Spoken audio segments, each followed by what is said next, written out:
Donc, nous sommes dans 1 Corinthiens au chapitre 15 et nous allons continuer cette petite préparation à la campagne d'évangélisation. La semaine passée, nous avions parlé de l'importance, à quel point c'est essentiel d'utiliser la loi dans notre présentation de l'Évangile, à quel point c'est de tort, c'est d'être créatif que de ne pas parler du péché, de ne pas parler de l'enfer, de ne pas parler du jugement. En fait, la loi fait partie de l'Évangile, nous amène à Christ, comme on a pu voir. Et on avait parlé que, bien souvent, ça peut être malaisant un peu, parce que là, les gens, il faut leur dire qu'ils ont un gros problème avec Dieu, puis la réponse que la Bible nous dit, c'est oui. Si on veut leur dire la vérité, oui. Colossiens chapitre 1 nous dit que c'est des ennemis de Dieu.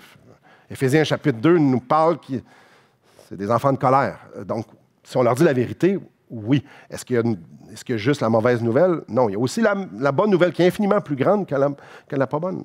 Que la moins bonne, qu'en fait, que la mauvaise.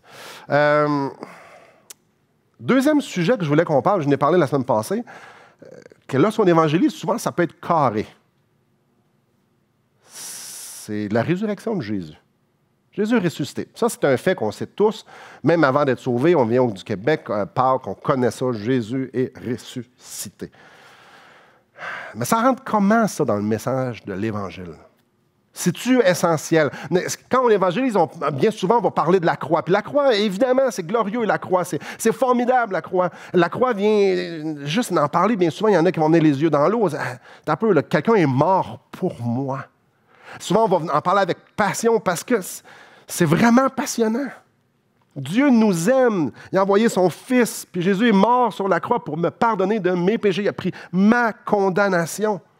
On peut voir l'obéissance de Jésus, on peut voir le sacrifice de Jésus, on peut voir l'humilité de Jésus, l'amour de Jésus. Que dire du pardon? On peut parler de la croix encore et encore et encore et encore. Mais bien souvent, quand on arrive à la résurrection, c'est il est ressuscité. Et il vit. Et il vit. C'est vrai. Quelle place a la résurrection lorsqu'on présente l'Évangile de Jésus-Christ à quelqu'un? C'est spécial parce que lorsqu'on regarde dans l'Acte des Apôtres, Pierre prêchait. Il parle de la résurrection. Paul, lorsqu'il prêche, lorsqu'il enseigne, il parle de la résurrection. En fait, même il parle aux gens de la résurrection, même à ceux qui ne croyaient pas qu'il y avait la résurrection. Bien souvent, ça leur causait pas mal de troubles. Ça, c'est toute une autre histoire. Maintenant, nous, quand on évangélise, est-ce qu'on arrête à la croix? Puis timidement, on dit, il est aussi ressuscité. Donc, on amène les gens à la croix, on amène les gens à la croix, on amène les gens à la croix. Puis là, c'est-tu faux? Non, je ne suis pas en train de dire que c'est faux. Mais la résurrection change quoi? Puis en fait, même dans l'évangélisation, puis on va toucher aussi la partie personnelle dans notre vie, ça change quoi? En tant que chrétien, j'ai bien peur, puis même personnellement, j'ai bien peur que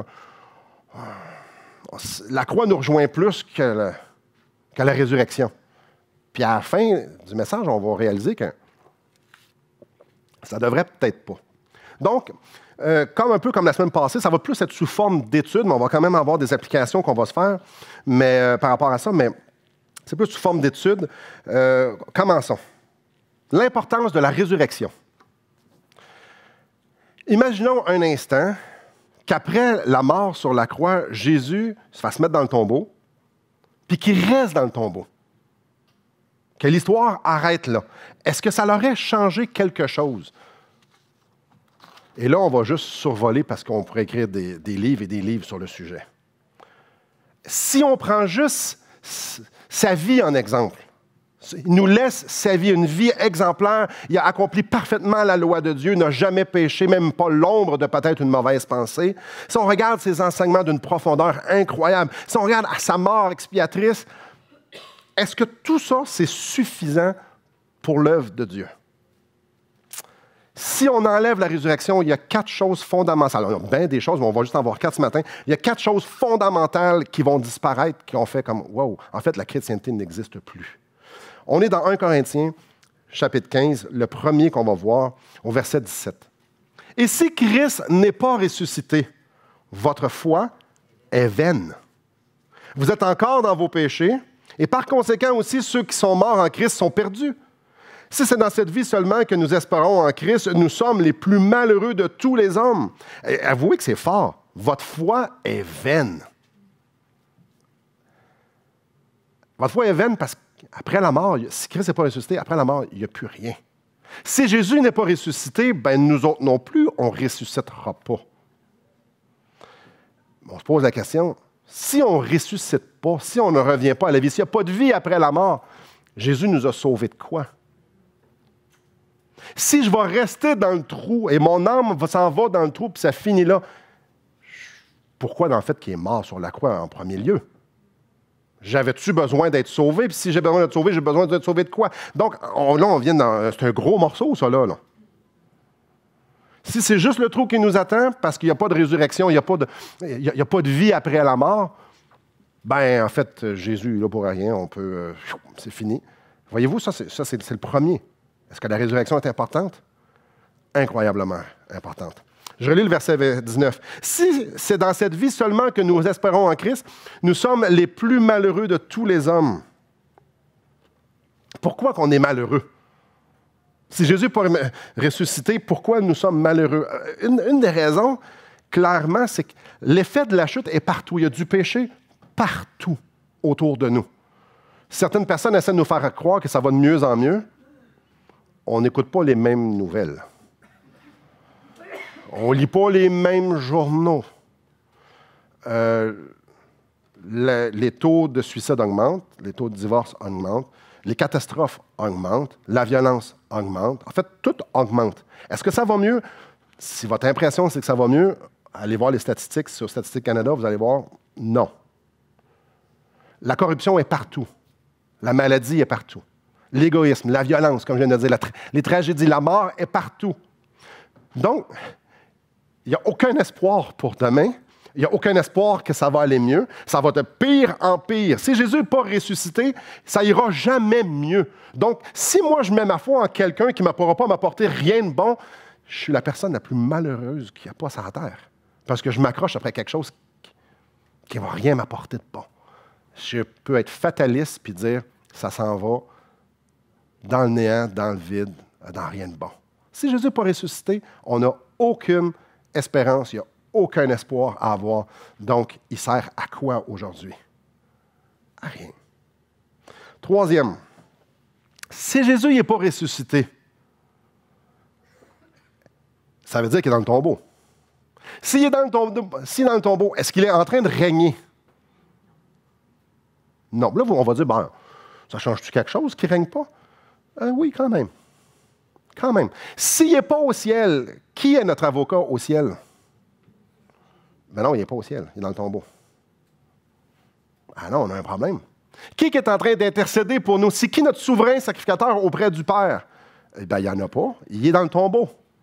Qui est en train de venir à notre secours dans nos besoins? Ben, il n'y a personne.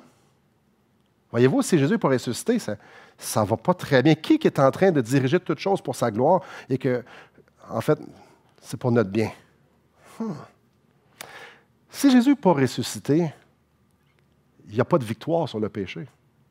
Il n'y a aucun espoir face à la tentation. Satan n'est pas anéanti, il n'est pas neutralisé. Mieux que ça, si Jésus est encore dans le tombeau, est-ce qu'il va revenir? Ben non, pour qu'il puisse revenir, il faut qu'il soit parti. S'il est dans le tombeau, il est mort. Il est là, c'est fini. Si Jésus n'est jamais parti, il ne peut pas revenir. Voyez-vous, c'est énorme. Le fondement de la chrétienté vient de s'effondrer si on fait juste enlever la résurrection. La quatrième ici, si Jésus n'est pas ressuscité, il n'est vraiment pas celui qu'on pense qu'il est. L'histoire de la conception virginale, c'est faux. L'histoire qu'il soit le Fils de Dieu, c'est complètement faux. Il n'est pas Dieu. Sans résurrection, Jésus peut être un héros parce qu'il a fait des choses extraordinaires, mais il ne peut pas être un sauveur. Sans résurrection, il n'est pas un sauveur. Et là, je n'ai juste nommé 4, j'aurais pu en nommer énormément. Si on enlève la résurrection dans le message de l'Évangile, il n'y a plus rien. Il n'y a plus de chrétienté. Ce qu'on est en train de faire là, c'est que pure religion totalement vaine. Mais la bonne nouvelle, venez avec moi au verset 3, c'est que Jésus y est ressuscité. Verset 3, « Je vous enseignais avant tout, comme je l'avais aussi reçu, que Christ est mort pour nos péchés selon les Écritures, qu'il a été enseveli et qu'il est ressuscité le 3e jour selon les Écritures. » Donc, il est ressuscité. Et j'aimerais ça qu'on regarde quelques preuves ici. Le premier, c'est que le tombeau était réellement vide. Là, pour vous, peut-être, ben oui, le tombeau est vide. Un instant. Les gens n'ont jamais trouvé le corps de Jésus. Et n'oubliez pas que ça, c'est une préparation à l'évangélisation. Et écoutez bien, là, il y a de l'argumentation ici. Les Juifs haïssaient-tu Jésus? Clairement. Est-ce qu'ils voulaient que les disciples de Jésus partent et ils commencent à répandre la bonne nouvelle de l'Évangile? Est-ce que les Juifs voulaient ça? Non, eux voulaient trouver un corps. Parce que s'il y a un corps, il n'y a pas de chrétienté. Les Romains, qui avait la garde du tombeau? Les Romains. Est-ce que les Romains, eux autres, étaient super contents de dire aux Juifs, on a perdu le corps? Non. Et probablement, ceux qui gardaient la tombe sont probablement morts à cause qu'ils ont mal fait leur job. La parole ne nous le dit pas, mais selon la tradition, selon ce que les Romains, comment ils géraient ça, ils ont été traités d'incompétents. Eux, ils avaient tout avantage à trouver le corps de Jésus. Donc, est-ce qu'ils ont cherché le corps de Jésus? C'est tout à fait raisonnable de dire qu'ils ont probablement cherché beaucoup. Les Romains et les Juifs. Est-ce qu'ils ont trouvé quelque chose? Jamais. Un autre, ce qui est vraiment remarquable, c'est que pendant plus d'1 mois, après la résurrection, Jésus est apparu aux apôtres. Puis il est apparu à plus de 500 disciples, verset 5. Il est apparu à Céphas, puis aux 12. Ensuite, il est apparu à plus de 500 frères à la fois, dont la plupart sont encore vivants et dont quelques-uns sont morts. Quelqu'un a déjà écrit, ils ont probablement fait une psychose.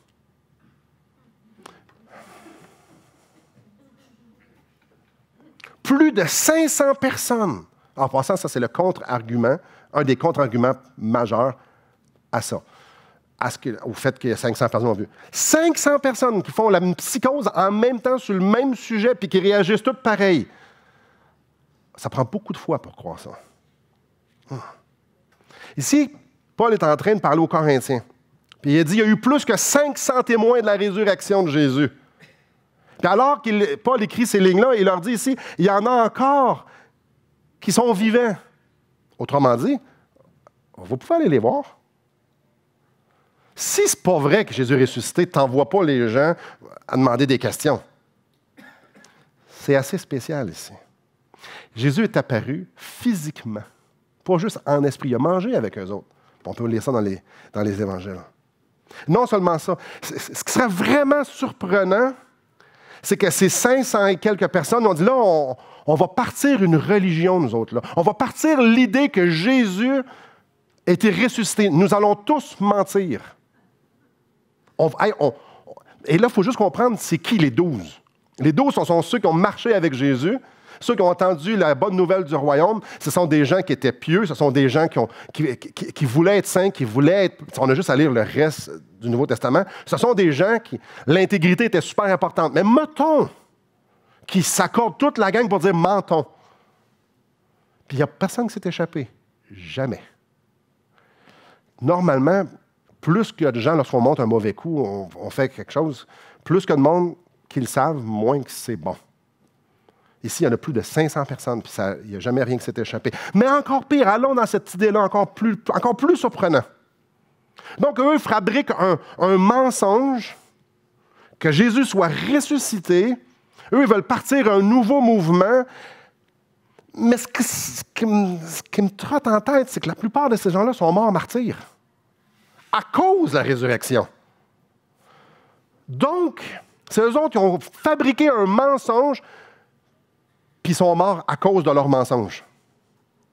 Ouais. Et la plupart sont morts au bûcher, sont morts dans les dents des bêtes, sont morts lapidés. Ils ont eu les pires souffrances. Certains ont vu leur père, leurs frères, leurs femmes, leurs enfants avoir les pires atrocités à cause de la résurrection, à cause de leur mensonge.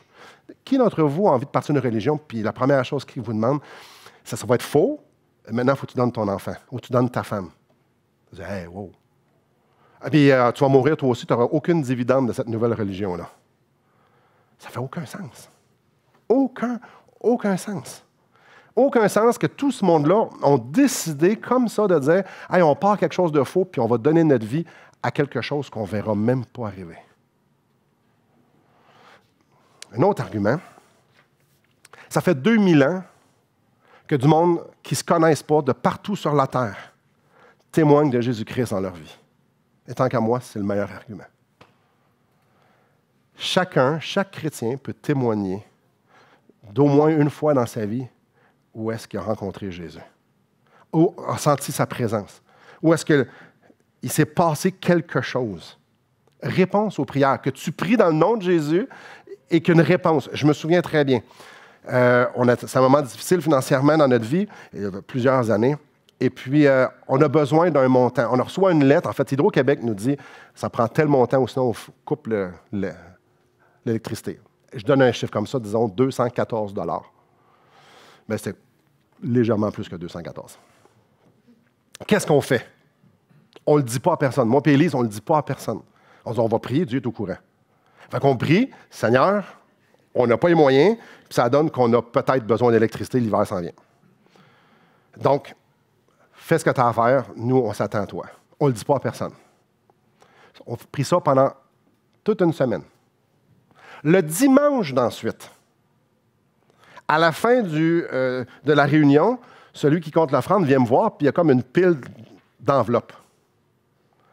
Puis il me donne la pile d'enveloppes, il dit, il y a plusieurs personnes qui vous ont donné des dons. Mais il me donne ça, puis c'est pas que ça arrivait souvent, là. C'était ce dimanche-là, comme par hasard.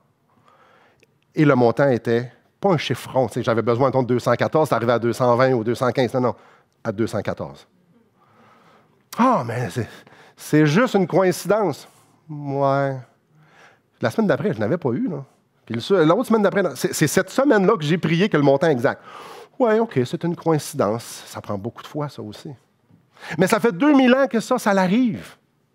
Ça fait 2000 ans que les gens, je ne sais pas pourquoi, mais il faut que j'aille à telle place. Et là, il y a une rencontre divine, il y a un ministère, il y a une œuvre que Dieu avait préparée d'avance. Ça fait 2000 ans qu'il y a des affaires surnaturelles de même qui arrivent pour ne nommer qu'eux autres.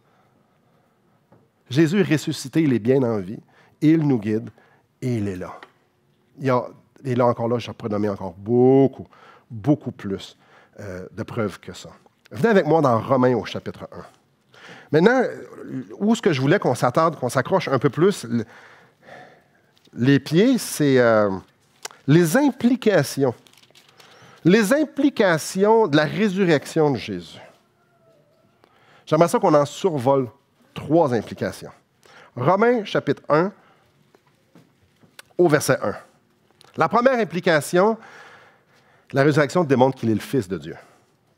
Paul, au verset 1, Paul, serviteur de Jésus-Christ, appelé à être apôtre, mis à part pour annoncer l'Évangile de Dieu, qui avait été promis auparavant de la part de Dieu par ses prophètes dans les Saintes Écritures, et qui concerne son Fils né de la postérité de David selon la chair, et déclaré Fils de Dieu avec puissance, selon l'Esprit de sainteté, par sa résurrection d'entre les morts, Jésus-Christ, notre Seigneur. Déclaré Fils de Dieu par sa résurrection d'entre les morts. 2 fois Dieu a dit, « Voici mon Fils bien-aimé en qui j'ai mis toute mon affection. » Est-ce que les gens ont écouté? Non, pas vraiment. La résurrection, c'est l'action derrière les paroles. La résurrection, c'est le saut derrière le témoignage. La résurrection, c'est pour démontrer que Jésus est bel et bien qui il dit être.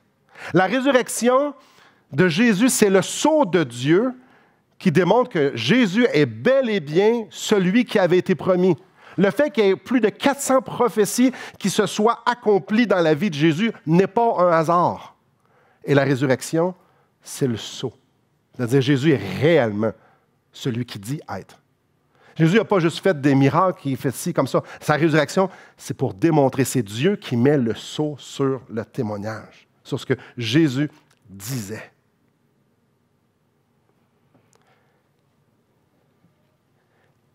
Il n'y en a pas d'autres qui ont ressuscité. Il n'y en a pas d'autres qui ont ressuscité qui sont encore vivants aujourd'hui. Il n'y en a pas d'autres qui ont été ressuscités et qui sont maintenant assis à la droite de Dieu. Il y en a juste pas d'autre. Dieu n'a pas fait ça dans l'histoire de l'humanité avec quelqu'un d'autre que Jésus. Ça donne bien, il n'y a personne dans l'histoire de l'humanité qui avait vécu une vie comme Jésus, qui avait prêché comme Jésus avait fait, puis qui est mort comme Jésus. Jésus est réellement spécial. Et là, sa résurrection, c'est le sceau de Dieu de dire, c'est vrai. C'est vrai. Vous avec moi au chapitre 4. Et là, on tombe dans le message, dans le noyau. Prouve-moi donc, Jésus. Prouve-moi donc, Jésus, c'est vrai cette affaire-là. Il est ressuscité. Les chrétiens nous devrions avoir des étoiles dans les yeux lorsqu'on parle de la résurrection de Jésus-Christ. C'est la preuve que ce qu'on croit est vrai. C'est la preuve. Oui, mais prouve-moi les dons. Je vais dire, prouve-moi que Jésus n'est pas ressuscité, son corps n'est plus sur la terre. C'est le seul. Romains chapitre 4, verset 22. En parlant d'Abraham, c'est pourquoi cela lui fut imputé à justice, mais ce n'est pas à cause de lui seul qu'il est écrit que cela lui fut imputé. C'est encore à cause de nous à qui cela sera imputé. Et nous, à nous qui croyons en celui qui a ressuscité des morts, Jésus notre Seigneur, lequel, en parlant de Jésus, a été livré pour nos offenses et est ressuscité pour notre justification. Point extrêmement crucial ici. À la croix, nos péchés ont été portés. Jésus a porté notre condamnation, le jugement de nos péchés sur la croix. À sa résurrection, nous recevons sa vie, notre justification. C'est à sa résurrection qu'on reçoit sa vie, la vie. Quand on met notre foi en Jésus, ce n'est pas juste en vue des pardons de nos péchés, c'est aussi pour avoir la vie éternelle, n'est-ce pas? Quand vous présentez l'Évangile, est-ce que c'est juste que le monde soit pardonné? Non. Parce que si tu es pardonné dans le trou, ça change quoi? Non, il y a une vie de communion, il y a la vie de Jésus, une vie de justice qui nous est promise. Et ça, c'est la résurrection qui nous le donne.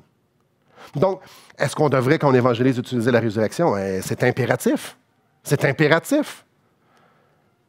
La résurrection fait partie intégrale de notre salut. Donc, il faut en parler. Ce n'est pas juste la croix. Si on parle juste... Non, là, c'est la conclusion. Pas tout de suite, Simon. On se calme. Laissez votre main dans Romains et venez avec moi au chapitre 2 d'Éphésiens. Je voulais me devancer.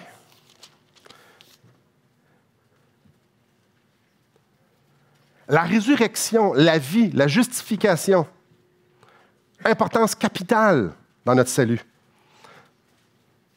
Donc, nous sommes dans Éphésiens chapitre 2.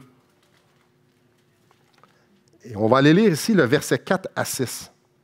« Mais Dieu qui est riche en miséricorde, à cause du grand amour dont il nous a aimés, nous qui étions morts par nos offenses, qui nous a rendus à la vie avec Christ, c'est par la grâce que vous êtes sauvés. » Voyez-vous le verset 6 qui est écrit? « Et il nous a ressuscités ensemble.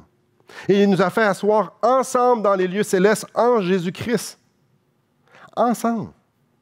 Unis. Le mot « ensemble » parle vraiment comme unis ensemble, comme du tricot. Tu prends plusieurs fils, puis ça va faire un foulard. Ensemble. Une même entité, pas une même entité, une même fibre. Ensemble dans sa vie. Il nous a ressuscités ensemble. Il nous a donné sa vie ensemble. Il nous a fait asseoir ensemble. Lors de notre conversion, nous sommes devenus ensemble avec Jésus. Ce qui est écrit, ce qui est spécial, ce qui est formidable ici, c'est que tous ces passages-là, toutes ces trois choses-là, ressuscité, rendu vivant, ressuscité et asseoir, les temps de verbe font en sorte que c'est arrivé une fois, puis c'est fait. Donc maintenant, on est rendu à la vie, et maintenant, on est ressuscité, et maintenant, nous sommes assis à la droite. C'est pas futur, c'est maintenant. C'est énorme, la résurrection.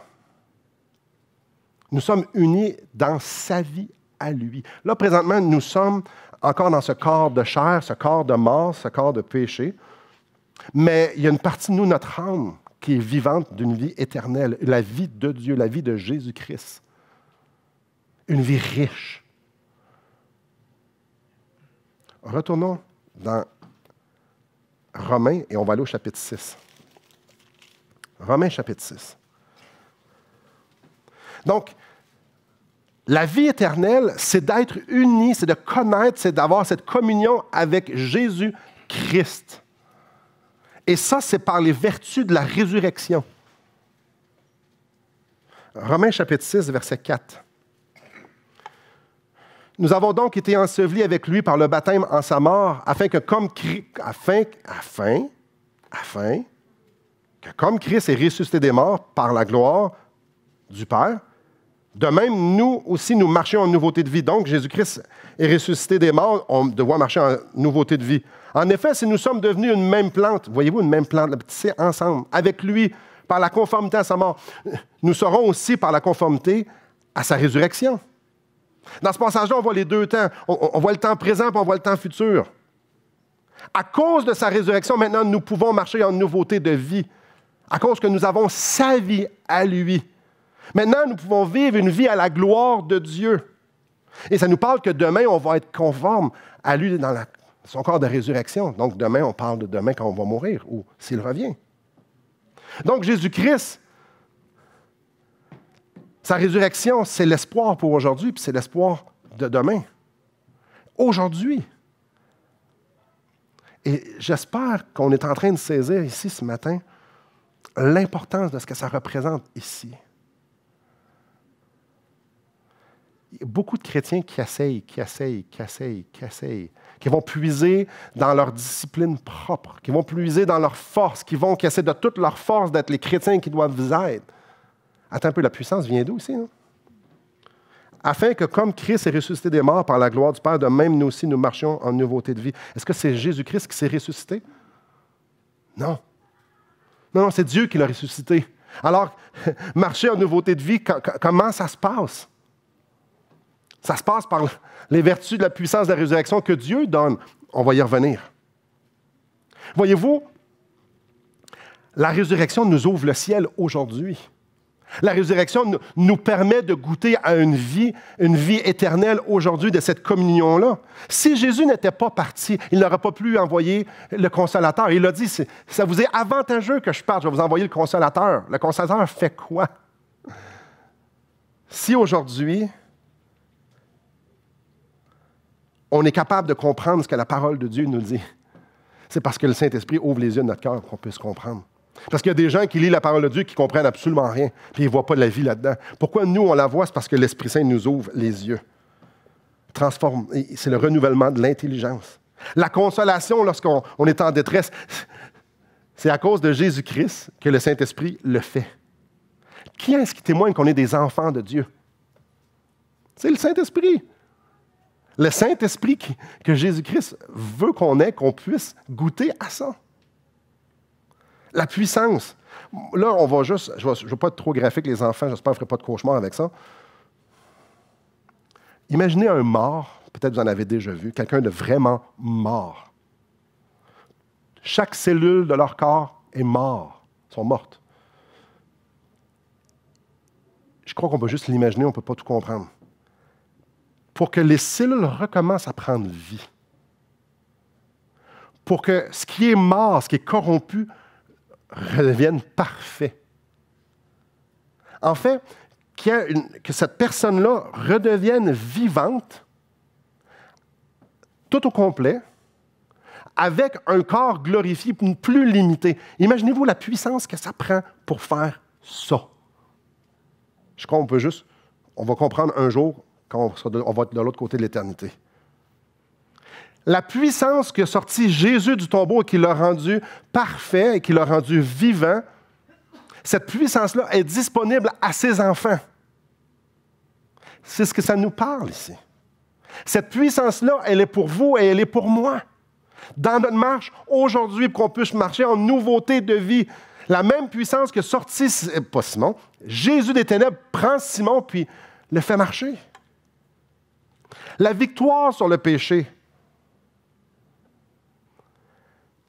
La vie a anéanti la puissance du péché, de la mort. Maintenant, on peut être libre, totalement libre du péché, du pouvoir du péché.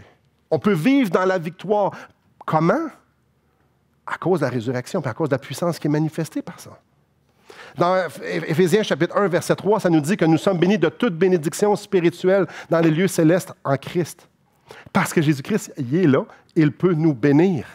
Cette espérance-là qu'on a la résurrection, en fait, si on meurt aujourd'hui, on est convaincu d'aller au ciel. Je suis convaincu d'aller au ciel. Pourquoi? Parce que Jésus-Christ m'a donné sa vie. Je suis justifié par sa résurrection, par sa mort. Et au-delà de tout ça, vraiment au niveau personnel, si Jésus n'est plus dans le tombeau, quand il dit à ses disciples dans Matthieu 28, verset 20, qu'il va être avec eux jusqu'à la fin, ça veut dire que c'est vrai, ça. Ça veut dire que maintenant, je peux marcher avec Jésus, avec lui. Ça veut dire que maintenant, sa présence fait partie de ma vie, de cette nouvelle vie-là qu'il m'a donnée. Comme je dis, je pourrais en nommer là, une grande portion. Encore et encore et encore. J'aimerais ça qu'on puisse réfléchir un instant pour les prochaines minutes. Nous annonçons un message de réconciliation. Comme j'ai dit dès le début, il y a une animosité incroyable entre Dieu et les hommes que les hommes font. Dieu, lui, veut être en relation avec nous et nous, on ne veut rien savoir de lui. On prêche un message de réconciliation entre un Dieu 3 fois saint et des pécheurs rebelles. Chers frères et sœurs, pour que les gens puissent comprendre, la notion de la résurrection doit être présente. La croix, c'est merveilleux, c'est totalement glorieux, mais juste la croix, c'est incomplet. Juste la croix, on arrête au pardon des péchés. Il y a quoi après? Ça commence après. Il y a tout après. Juste la croix, on arrête au pardon des péchés, qui est glorieux, absolument, aux fardeaux qui sont enlevés. C'est glorieux. Mais la vie de résurrection de Jésus-Christ est à nous. Cette communion-là dans la vie éternelle, dans la vie de pureté, de sainteté qui commence aujourd'hui jusque dans l'éternité, ça, c'est pas digne qu'on en parle. Évidemment, on ne comprend pas tout parce qu'on est limité par cette chair-là qu'on a. Je nous demandais au début, quelle place devrait avoir la résurrection? Une place énorme. Dans nos vies et lorsqu'on présente l'Évangile. Je vous illustre ça. Disons que je suis enchaîné. Vous voyez des grosses chaînes, des gros maillons, puis je suis enchaîné au sol. Je ne peux pas bouger. C'est impossible pour moi. Je suis là pour l'éternité, enchaîné au péché. J'arrive à la croix. Ces chaînes-là sont tombées. Il n'y a plus une chaîne. Puis le restant de ma vie, je suis comme ça. C'est glorieux. Mais imaginez si on explique aux gens en plus qu'ils peuvent avoir le privilège de courir avec Jésus, de pouvoir vivre le reste de leur vie en courant, en gambadant, en grimpant, en pouvant parcourir le royaume de Dieu au grand complet. Ils ne sont pas obligés de rester juste pardonnés.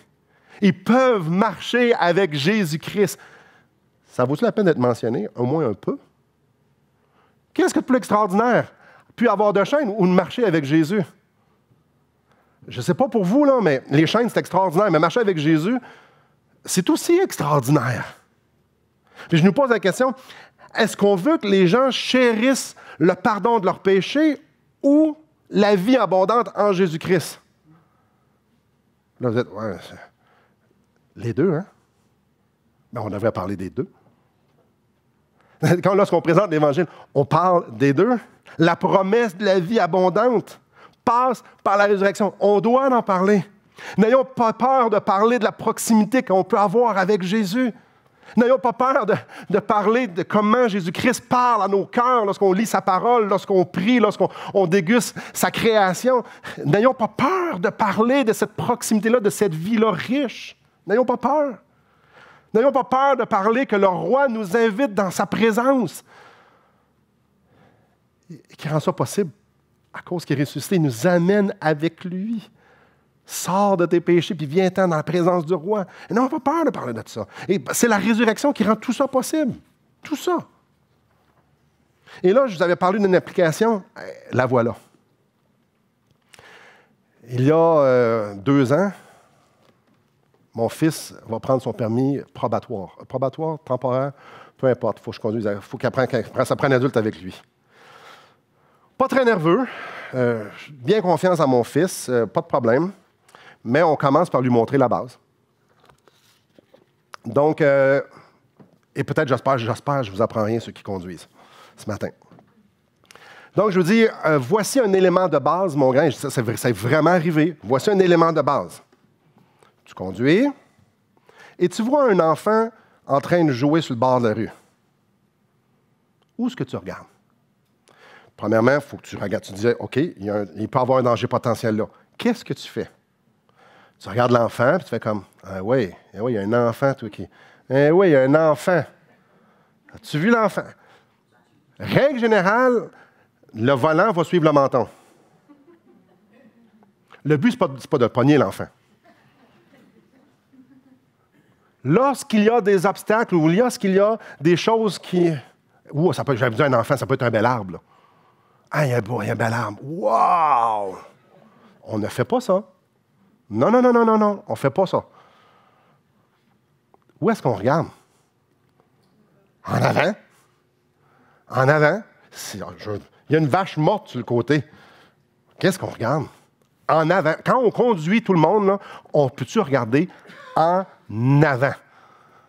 Peu importe ce qu'il y a, que ça soit beau, que ça soit laid, que ça soit glorieux ou non, on regarde en avant. Là, je dis, Jacob, je te dis, là, tu vas avoir, à un moment donné, des affaires tu vas vouloir regarder. Un magasin, ou n'importe quoi. Tu regardes toujours en avant. Là, on dit, ben oui. OK? C'est une ligne droite et il y a une courbe. Quand on est rendu au début de la courbe, est-ce qu'on continue de regarder en avant? On peut. On peut. Je n'oblige personne. Mais de grâce, regardez à la fin de la courbe. C'est intéressant. Mon fils embarque dans l'auto. Puis, l'auto se promène de même. Savez-vous pourquoi? Il regarde en avant, là. Je vous le garantis, il regarde en avant. Je dis, OK, mais là, il faut t'arrêter de regarder juste en avant du haut, en avant du pare-choc, là. Regarde loin en avant. Plus tu regardes loin en avant, plus ton auto va aller droite. Plus tu regardes proche juste en avant, l'auto va se promener tout croche parce que ça ne fonctionne pas. Donc, non seulement loin en avant. Pourquoi je vous raconte cette histoire-là? Dans la vie chrétienne, c'est la même affaire. Même affaire. On voit du péché dans notre vie, on voit des tentations, on en a partout, à tous les jours. La question, c'est pas quand. C'est pas si, c'est quand, tout le temps. Qu'est-ce qu'on fixe? Qu'est-ce qu'on fixe? C'est bien plus facile de fixer le péché. Surtout si on a tombé. C'est bien plus facile de tomber la tentation. Ceux qui ont des dépendances, souvent, c'est « je ne veux pas faire ça, je ne veux pas faire ça, je ne veux pas faire ça, je ne veux pas faire ça, je ne veux pas faire ça ». J'ai encore tombé. Ça, c'est comme voir l'arbre. Il est-tu beau, il est-tu beau, il est-tu beau, il est-tu beau. Tu vas aller le voir de bien proche. Si on regarde le péché et on se concentre sur le péché, je vous garantis que ça va nous paralyser. Et les grosses possibilités, c'est qu'on tombe dedans. Et si on est tombé dedans, puis on continue de regarder le péché, puis à quel point on n'est pas bon, ça va-tu de plus en mieux dans notre vie, dans notre tête? Non, ça va de pire en pire.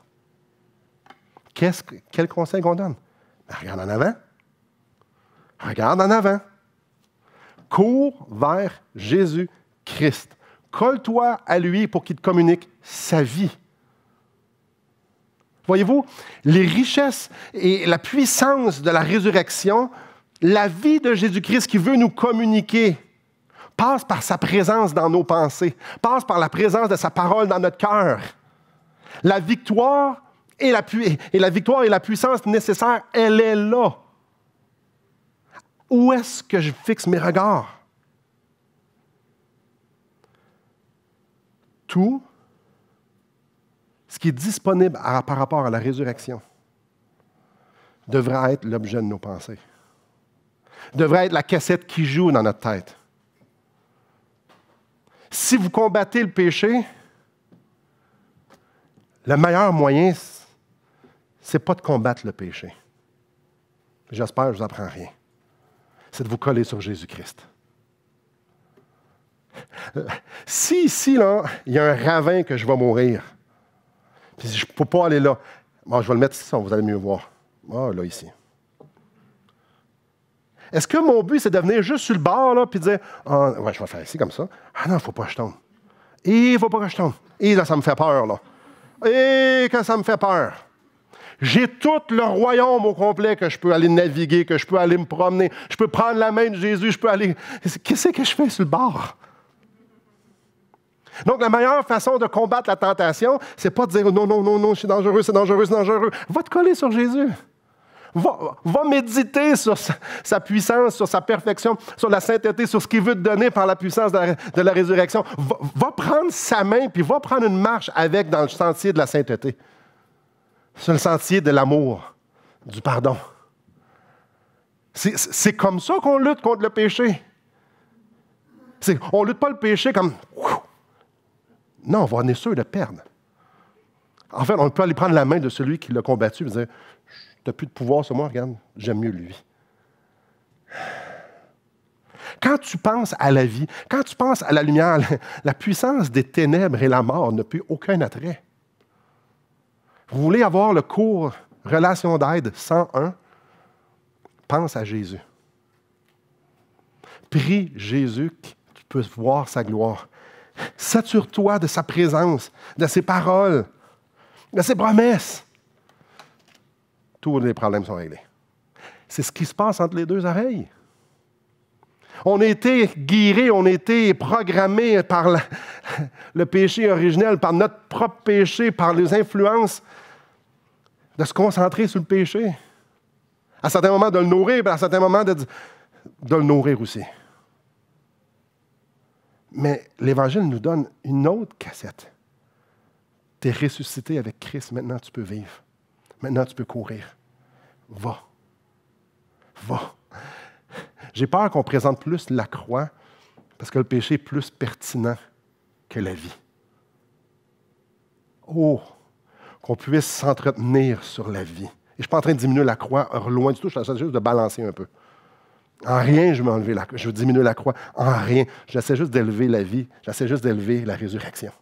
Donc, quand on présente l'Évangile à quelqu'un, il n'y a pas juste le pardon des péchés. C'est aussi glorieux que c'est. Il y a une marche à prendre avec Jésus jusque dans l'éternité qui commence aujourd'hui. Une marche de richesse. Imaginez, aujourd'hui, on a la possibilité nous-mêmes et de l'offrir aux gens, de savourer la vie en attente d'une résurrection parfaite. Ça, c'est ce que nous sommes appelés. N'est-ce pas l'une des plus belles vérités qu'on ne peut pas dire à quelqu'un? Mais. Parlons-en de la résurrection. À nous-mêmes, dans le miroir, entre nous, de la vie. Réfléchissons, assoyons-nous un instant, puis j'espère que vous allez le faire ce soir, puis cet après-midi, ensemble. Ouais, la résurrection. C'est pas juste à Pâques qu'on devrait en parler. Qu'est-ce que j'ai gagné, moi, à la résurrection? Ça change quoi dans ma vie? Ça change tout. C'est un des fondements de l'Évangile, comme vous avez pu voir, juste quatre petites choses qu'on enlève la résurrection, puis tout tombe. Il y aurait pu en avoir d'autres. Ça fait partie intégrante. Donc, je vous en supplie, chérissons, méditons et partageons cette grande vérité que nous avons. Prions. Seigneur, je suis comme sans mots. Je suis sans mots parce que c'est tellement plus grand que des mots, c'est tellement plus grand que ce que ma tête, mon cœur peut concevoir. La vie éternelle, marcher avec mon Sauveur, la justification. Tu nous le rends simple, mais d'un côté, ça a des ramifications éternelles, profondes. C'est tellement gros. Seigneur, ce matin, on a juste gratté un peu la surface, on a réfléchi là-dessus, mais on va passer l'éternité à comprendre. Ah, Seigneur, ma prière, c'est que cette puissance-là, cette victoire-là puisse avoir un plus grand impact dans ma vie, dans nos vies. Alors, apprends-nous à méditer sur cette vérité. Apprends-nous à la déguster. Apprends-nous à pouvoir se l'appliquer. Seigneur, qu'on puisse voir ton évangile, le Nouveau Testament, pas juste avec la lumière de la croix, parce que c'est glorieux, ça, mais la lumière de la croix et de la résurrection. Seigneur, que ça puisse avoir un impact direct sur notre lutte pour la sainteté. En fait, notre course pour la sainteté. Ah oui, Père, viens nous rappeler lorsque ça devient plus difficile dans nos luttes, que ce soit physique, que ce soit émotionnel, spirituel. Viens nous rappeler la puissance de l'Évangile et ce que tu veux nous donner pour que ce soit ça qui joue dans notre tête, que ce soit l'Évangile qui soit prêché dans notre tête et non pas cette cassette de mort qui nous pousse à fixer ce qui a déjà été vaincu et ce qui est déjà mort. La mort est morte. Alors Seigneur, merci pour Jésus-Christ, merci pour son œuvre parfaite, merci pour cette résurrection, merci parce que nous sommes vivants par sa vie. Et Père, rends ces vérités présentes dans nos vies et dans notre présentation lorsqu'on parle de toi. On a hâte de te voir. Ouf, j'ai hâte de te voir. Reviens bientôt. Et je te prie dans le nom de Jésus-Christ, mon bien-aimé Sauveur. Amen.